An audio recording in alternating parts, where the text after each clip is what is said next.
Hoş gördük benim əzizlərim.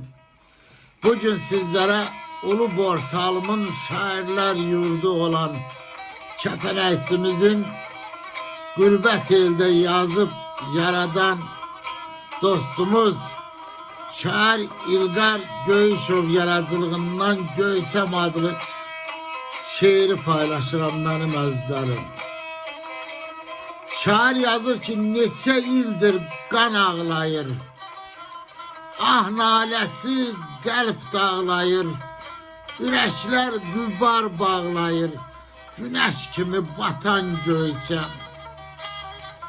Nə bəxtəvər çağım vardı, Göyçə kimi gölüm vardı, indi quru adın qaldı, aslan kimi yatan Göysəm. Göz yaşına dözəmmirəm, əlim səndən üzəmmirəm, sənsiz ayrı gəzəmmirəm, taleyi kəm olan Göysəm. Ələsgərin yurdu verən, de kimdir halını soran, şıx alının qəbri talan, od içində yanan Göysəm, günəş kimi batan Göysəm. Sağ olun dostlar, var olun.